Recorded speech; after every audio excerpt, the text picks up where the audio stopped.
అబ్బా కాఫీ పట్టారా? రే మధ్య పడరా. పేపర్ వచ్చిందిరా. దండాలండి, ఇక నేను వెళ్ళొస్తాను. శుభం, వెళ్ళిరా. పేపర్ వచ్చిందిరా. నేను వెళ్ళాలంటే తమ డబ్బులు ఇవ్వాలి కదండి. ఈ లెక్క ఏంటో కొత్త లెక్క. అయ్యగారు నేను రిక్షా ఎక్కారు, అదే అదృష్టం. ఆ అదృష్టం కడుపు నింపదు కదండి. కైలాసం, ఇతడి కష్టం మనం ఎందుకు కట్టి పెట్టుకోవాలి? ఓ పావలా ఇచ్చే. పావలా అయితే నాకు గిట్టుబాటు కాదండి. మరి ఎంతైతే గిట్టుబాటు అవుతుందండి? మరి 5 రూపాయలు అయితే గిట్టుబాటు అవుతుందండి. మరి ఇది ఎక్కడ లెక్క చెప్పమంటారా అండి? మరి ఈయన గారు నన్ను ఒరే గిరే అంటుంటే నేను అండి గిండి అని గౌరవించానా? అందుకో రూపాయి వచ్చుగా. గంగిరెద్దులాగా ఈయన రిక్షా ఎక్కి కూర్చుంటే కాళ్ళు లాక్కుపోయి గుడిదాకా తొక్కుకెళ్ళానా? అందుకో రూపాయి వచ్చుగా. ఇక ఈయన గారు గుళ్ళోకి వెళితే శవం దగ్గర నక్క కాపలా కాసినట్టు బయట కూర్చుని కాపలా కాసానా? అందుకో రూపాయి వచ్చు కదా. ఇక ఈయన గారు తిరిగి వచ్చేటప్పుడు పోతులాగా రిక్షా ఎక్కి కూర్చుంటే తొక్కుకుంటూ వచ్చానా? అందుకో రూపాయి వచ్చుగా. లగెత్తుకుంటూ ప్రసాదం కూడా తీసుకొచ్చి లోపల పెట్టానా? ఇంతసేపు మర్యాదగా నుంచున్నానా? అందుకో రూపాయి వచ్చుగా. రూపాయల గురించి రూల్స్ మాట్లాడుతున్నావు. నీకు 5 కావాలన్నమాట. కాదండి, మీరు ఇవ్వాలన్నమాట. రే గోవిందు, అయ్యా ఇతనికి ఒక 5 ఇచ్చి పంపించు. సరదా పడి ఇంకెక్కువ ఇచ్చేయరు.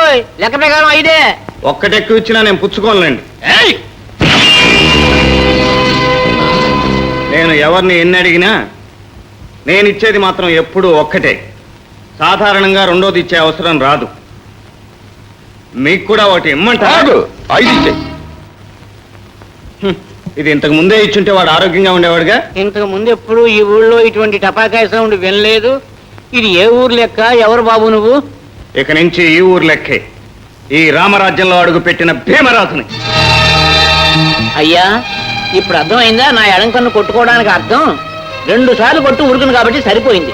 3ఓసారి కూడా కొట్టింది అనుకోండి, ఈ పాటికి మమ్మల్ని వేసేసి ఉండేవాడు. నోర్మై, ఈ రామరాజు రాజ్యంలో అడుగు పెట్టి రామరాజు మీదే అఘాయిత్యం చేశాడు అంటే చూస్తాను. వీరికి పచ్చి మంచినీళ్ళు కూడా పుట్టకుండా చేస్తాను.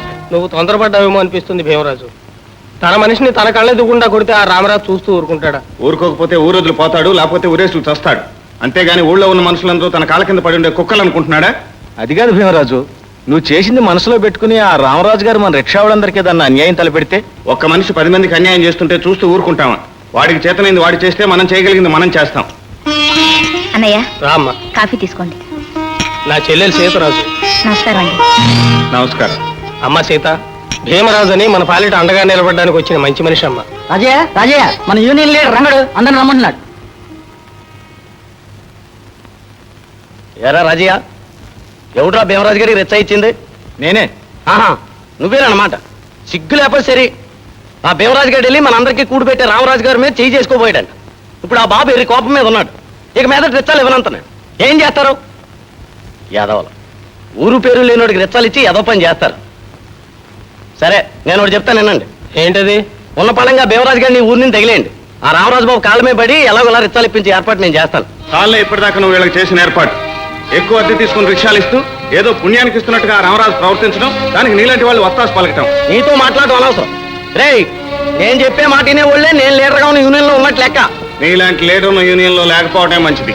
యూనియన్ లో లేకపోతే రామరాజు బాబు తొక్కడానికి రెచ్చాలు ఇవ్వడం. ఆ రామరాజు రిక్షా లేకపోతే ఎవడో ఇక్కడ తినలేక చావాళ్లే. సరే, ఊరు పేరు లేని ఆడి మాట అంటారు. మీ ఊళ్ళోనే ఉంటూ మీ ఊడని పెంచుకుని నా మాటిని నా వెనకాల వస్తారో తెలుసుకోండి, మీ ఇష్టం. భీమరాజు, ఖచ్చితంగా ఈ రంగడేళ్ళు ఇప్పుడు జరిగిన సంగతి అంతా రామరాజుకి చెప్పేస్తాడు. దాంతో వాడు మాకు రిచ్చాలు ఇవ్వడం మానేస్తాడు. ఏం పర్వాలేదు. ఆ రామరాజు నేలలో బానిసలుగా బతకవలసిన అవసరం లేదు. ప్రభుత్వ సహకారంతో అప్పు చేసి అందరం సొంత రిక్షాలే కొనుక్కుందాం. అవును, ఇప్పుడు మీరు రామరాజు కట్టే అద్దె బ్యాంకులో కడితే ఏడాది తిరగకుండా రిక్షాలన్నీ మీ సొంతం అవుతాయి. అప్పుడు ఎవరికి తలవంచవలసిన అవసరం లేదు. అలాగే బాబు, రండి చెప్తాను. For more updates, like, comment, subscribe to our channel. Hey darlings, గంటని click చేయడం మర్చిపోకండి.